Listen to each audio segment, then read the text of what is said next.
Hello and welcome, and today I'm going to be doing a review of the brand new iLife 09 suite. And I'm just going to be sort of telling you, showing you the new features in iLife 09, the sort of why I like the new features, and just giving you a general overall review as well.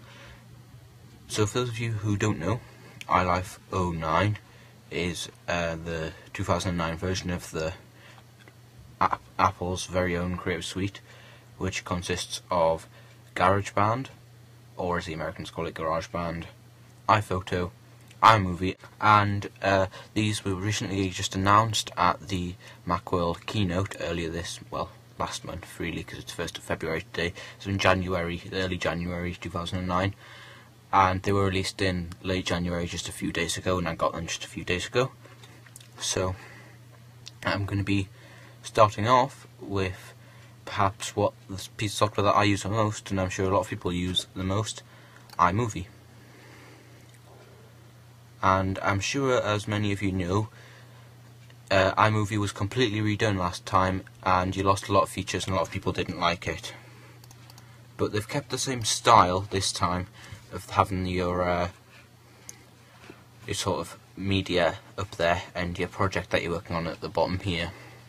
So I'm just going to take a few seconds of video just to play about with one of my old videos or something. Now, as you can probably see, there's a few more features if you look out carefully in the new version of iMovie. I'm going to be detailing them now. So, firstly, there's a new feature where you can go back onto Project Library, which is great, and look through sort of your old projects, and that's just nice. And then just go onto Edit Project. And that is just a simple little feature which is going to maybe save you a bit of time. And what you can also do now is, I know this is very basic and most movie editing software has it, but surprisingly the old version of iMovie didn't have it. You can right click on a clip and you can attach the audio, so you have the audio separately, you see here, in case you just want to make a little cut off the end or something, in case you were stuttering at the end or didn't do it properly at the end or something like that. You know, just take a little bit off at the end, at the start, whenever, in the middle, whenever you sort of want to, you know. So that's useful. I mean, if you ask me, they should have had that in the last version. They didn't, but I'm glad they've put it in this version. This version is really a lot better. So next we move on to titles. Now they've added a few different new titles, as you can see, such as overlap title, pull focus, and these new style titles, which are nice, especially if you just want to have little bits of information popping up along the bottom that are useful, or if you want to do like a Star Wars spoof almost with the Far Far Away title here. And they're just nice little things to have, you know, if you enjoy making videos. And it is great that they've redone the titles, because I must say the old titles were just a bit boring, but I really like the new ones, and they're a lot more exciting really, to be honest with you.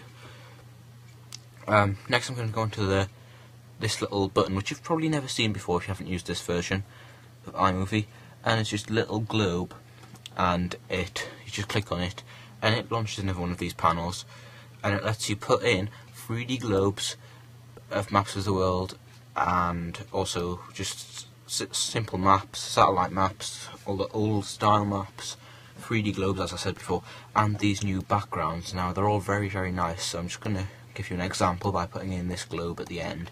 Say if I was talking about a location in the world, say if it was my holiday, or if you wanted to plot a location, you can. So say if you were travelling from, I don't know, San Francisco to London, then you can just pop that in, and then you would get a 3D map, and it would also scroll around to show you, if you see what I mean.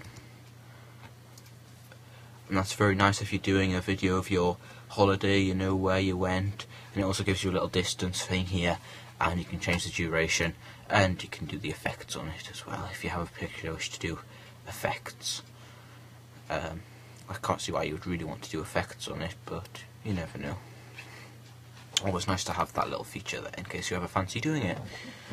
And that is a very nice new feature. I think I'm going to be using that a lot, especially for the new backgrounds, like this underwater background, which I'm a big fan of.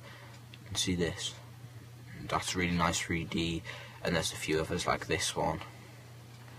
And the gradient, which is what they use at the Apple presentations, you know, the keynote presentations. and just sort of like that, which almost looks like a front of a Mac Pro, really, to be honest with you, a little grid. Anyway, yes, that is a very nice feature, the new little titles and the new maps, and I really like that, and I would recommend anybody to get iMovie if you do a lot of movie editing. Also, there's a few new transitions, like this swap transition, this mosaic transition, so not that much in the way of transitions, but a few new titles which are very nice, and the whole new maps and backgrounds feature, which is really nice, as I said before. And it's sort of the same interface, really, kind of just the same, to be honest with you. Very little difference interface wise. So that is the iMovie 09, as you can see here, iMovie 09. So next we will move on to GarageBand, which is, if you don't know, I'm sure most of you do know, music creation software, which comes with macOS 10 and iLife 09. This is the 09 version, of course, as well.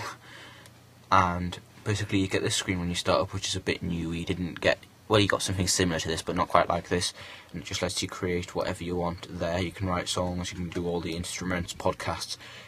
You can probably tell I don't know that much about music. I'm rubbish at music, and I don't play an instrument or anything, but I'm just trying to do my best talking about this.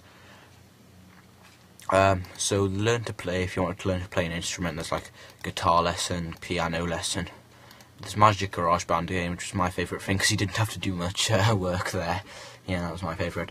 iPhone ringtone as well, which is probably going to come in handy to me if I ever wanted to make a ringtone for my iPhone, but you never know. It's just a nice little feature to have, and it might make me use GarageBand more. But I'm just going to show you one of the instrument lesson things because they are nice. You can also go to the lesson store, which is what they call it, which is where you can download more lessons. You can see here, if it just loads in a second. Here, yeah, you can get your basic lessons, which are all free with the software, or artist lessons, which you have to pay for. But these are like lessons with famous artists teaching you how to play their songs. But I'm just going to show you the guitar lesson for now. So it'll take a couple of seconds to load up, and it just dims the screen like this, and then it comes up like this, showing you the sort of HD video of what to do. You can change the views around as well, and a 3D representation of the guitar, and you can play and pause it whenever you need to do that, and open the song in GarageBand if you wanted to compose it or change it. But that is a nice feature if you want to learn to play an instrument. And there's also all the old features as well, making podcasts and everything. So that's a nice piece of software if you're into that kind of thing. And next I'm going to move on to iPhoto. Now iPhoto is a really nice piece of software, and it's got even better with this version. There's things such as places where you can put your location in, faces where you can recognise faces, and there's also Flickr and Facebook integration, as you can see here, and MobileMe integration for those people who have MobileMe. I don't, but it's still nice to have if you had MobileMe. So as you can see here, I've got a photo of my setup now because I've got dual screens on the iMac. Expect a video to come on that.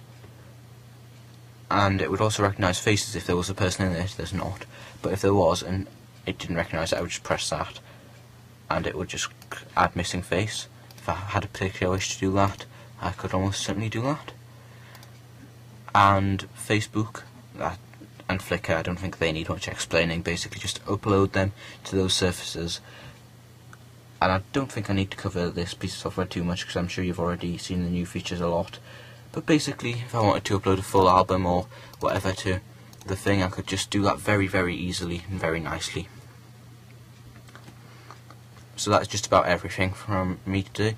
Overall, I would like to just say, if you don't have iLife 09 already, get it. It's definitely worth the upgrade. Thank you for watching. Please comment, rate, and subscribe if you like the video. And goodbye.